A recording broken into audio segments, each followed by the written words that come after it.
Now here's a funny story. The same day that I recorded the first video, a friend of mine heard that a friend of hers looking for an actor for some short film on something that she's doing. So she offered me and I got the script for auditioning. Then I thought it will be a great video and a great idea to document it. So today we're going to cover all the steps that I do from the beginning that I get the script to the audition itself that I sent. When it's home audition, that I'm doing it on film. So it's going to be fun and funny, I think. You will see how. Okay. So I got 4 pages audition. I don't know why, but my printer did printed both sides, which isn't good. Don't do it. But we're going to settle whatever it is. So the audition itself is in Hebrew, of course, because it's in Israel. But I'm going to translate it for English and let's start the process. First of all, when I get a script, I love to just read it. Before I read the interview, the synopsis, characters, and all of that, just for myself to read it for enjoyment, I guess, for the first time. No, not coming to read it while I know what it is about, and I already thinking about actions and how I will do it and all of that. I will just read it open-minded as much as I can. So I will read it and I will translate it for you. So my character name is Ariel, as I can see. It's outside, day. Me and my girlfriend, I guess, are coming out of the car. She takes the bag from the back seat, and me, Ariel, taking the new plant. Okay. Hey, so after watching myself reading the script, I realized it's boring, and I don't want to waste your time. Here's an example of my stupidity. Leave first or something, and then giggles.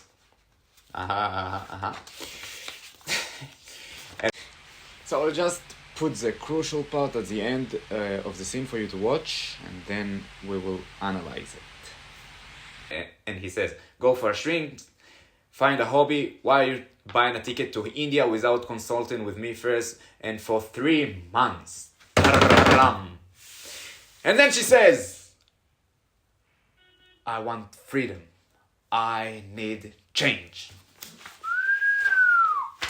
And then I say, I don't get you. And she says, I want to do what's best for me. I feel like life are standing still. And I say, stop it, Maya. Cancel the ticket.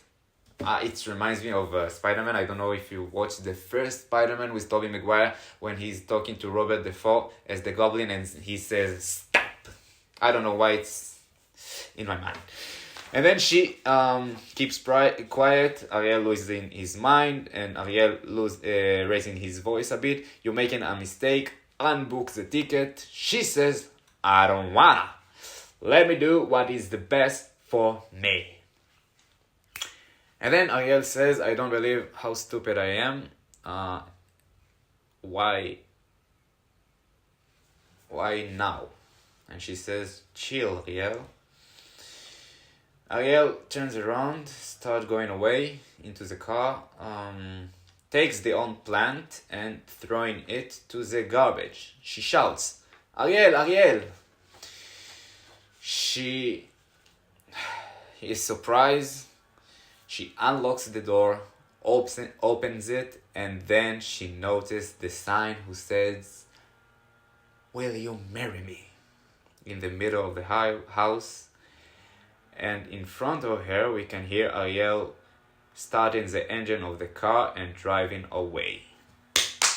End of the thing. Okay, it's interesting. It's nice. It's fun to do. Yeah. So, nice scene. Okay, let's get the synopsis. about the character. We just know what it is about. There's a motif with the plant. Here's the plant, I guess. So in the audition, I think I will do something with it. I will put it into audition. I think this has a big meaning. He's really trying to, as I understood, to keep the old one. It means a lot to him, like it's a motive for the friendship, I guess. Relationship, sorry.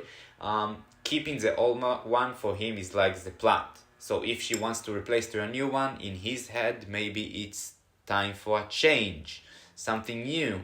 Maybe it's not him for her, and she wants something new, as the trip to India. So he wants to keep things as they are. This is why the old one is so important to him, and this is why this argument is happening. Not really because of the plan, it's because what it represents, I guess. I don't know. So, the synopsis. This I did translate. Okay, again.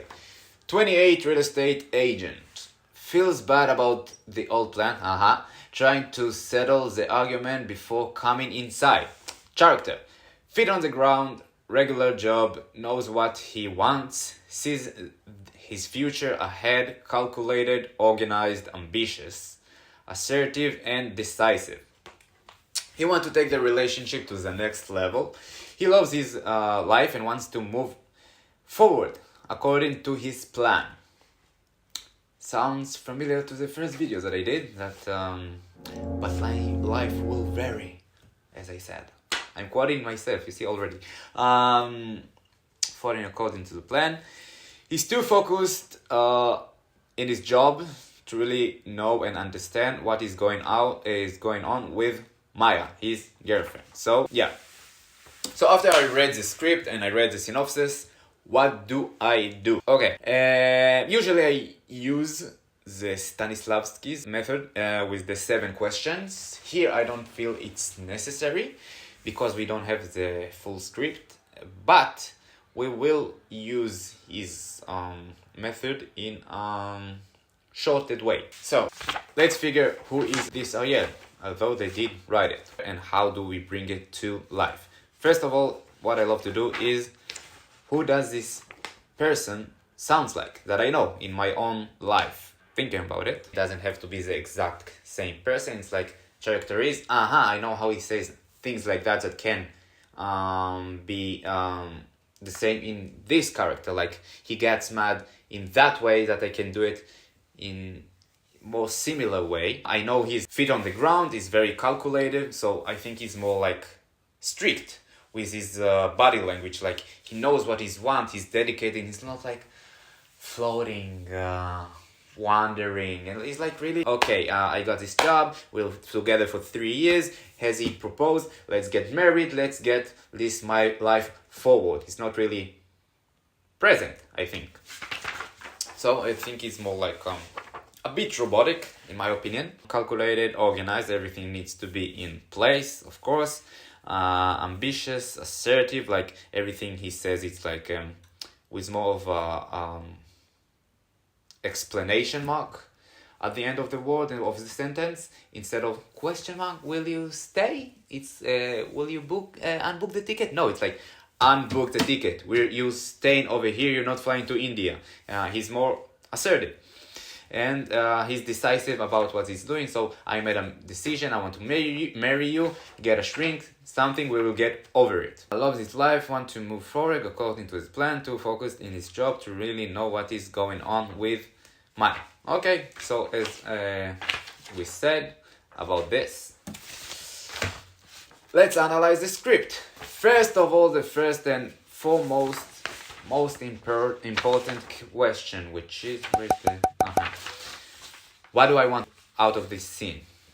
Okay, I think it's pretty obvious. Out of Maya, what do I want? What do I want is, let's get married. This is all what this scene about. So, in the scene itself, he's not proposing to her. She's only finds out about it after he leaves. So he's not proposing in the scene itself. But what he wants to do in the way from the car to their home, which is where the scene takes place, is just let this argument go, and let's just go inside. Let's just go inside. Okay, I get you.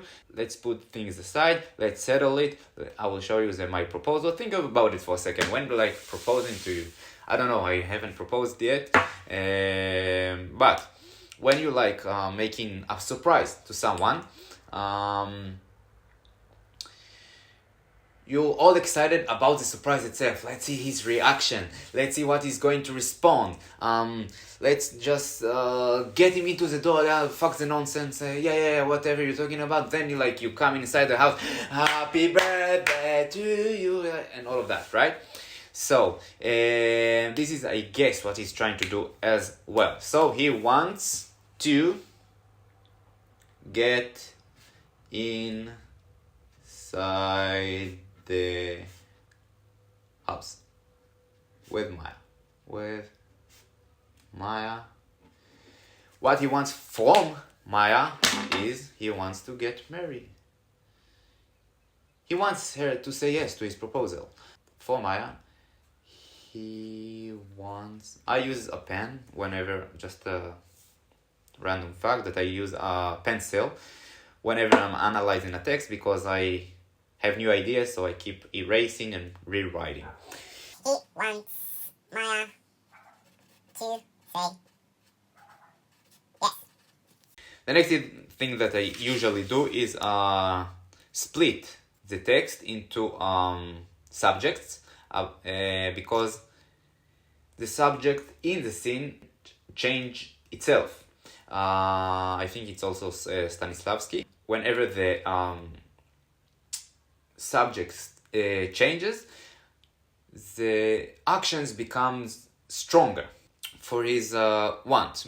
He wants something, so he'll do everything in his power in order to get it. So at the beginning, he's like, "Why are you quiet? What's wrong? Let's make you more excited about what's coming." And then he's trying to cool things down, she's nothing. Come on, I don't know, nothing happens. It's all good. Okay, let me help you to carry it. It's trying to ease the tension, make her more excited, and then it gets more intense. The plan stays ahead after she says, "Well, I don't have any power for you now." She's very bitchy. So this is where the subject changes, I guess. And then he advances. The actions becomes stronger. Now he's rubbing her hand, and he says "Why are you doing this to me? What did I did? I really don't understand." So he's arguing with her. Now he's trying to let's see. Why are you doing this to me? What did you do? I really don't understand. No. Sure, want to. This is now the motive when he said, "Let's keep the old plan. I don't get you." For him, trying to establish that old is good. You don't need changes. Whatever happening is good. We don't need certain changes that will get him, this character, out of his sight, his future, his planning. This is how I want things go. I don't want any setbacks and things that will keep me in my not going forward. So we'll keep analyzing that. After we will finish analyzing each subject and have it more specific, then we'll go into the text itself and we'll analyze it with two main things. One is action. What is he doing behind his words? Relates, of course, to the big want of the scene and the subject of this paragraph. So, "Why are you quiet?" is easing the tension. And she says, "All right." So he's easing the tension, "Hey, why are you all quiet?" I think. Nothing's good. And then he says, "Come on, I don't know you." Come on, I don't know you. We know each other. I know when you're angry. Even the tension, the same action. She said nothing, all good. She's like, ending this, I don't want you to do this anymore. She tells him twice, stop it. And then he changes his action and he says, okay, bring the plant, it's heavy, you don't need to carry it alone. So he's nice again, but he doesn't like, what's happening, what's wrong with you? She doesn't want to talk about it, he understood. And he's, okay, you get the plant, it's heavy, whatever she's carrying, you don't need to grab it on your own. Let me help you, I'm a good guy, I will be a good husband to you. And she said, Ariel, let go, all good. And then he says, he changes his action, he gets more assertive, as they said, come on, what's with you, it's heavy, leave it. Like, now he's less of the charming, nice guy, he's like, back to himself, come on, leave it, it's heavy, let me handle it. So this is the first subject. And then the other thing that I love to do is to analyze the subtext. It gives it another dimension to the text and another thing that more interesting. There's some other intention behind the word, with this context into it. Like he says, come on, like I don't know you. He doesn't mean I don't know. It's like we know each other for years. Like I can read whenever something is wrong. This is what his subtext is saying. So I will write it underneath it. And underneath. Never mind. Underneath it. And on the side I will write I will write the action of this one. So I will finish analyzing all the text. And the next thing is we will shoot it.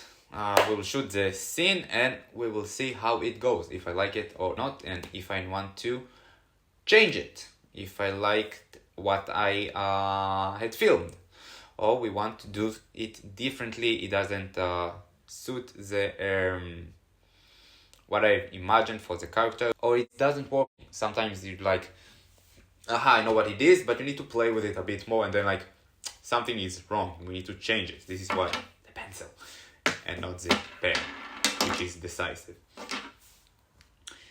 So we'll shoot the scene and we'll see how it goes.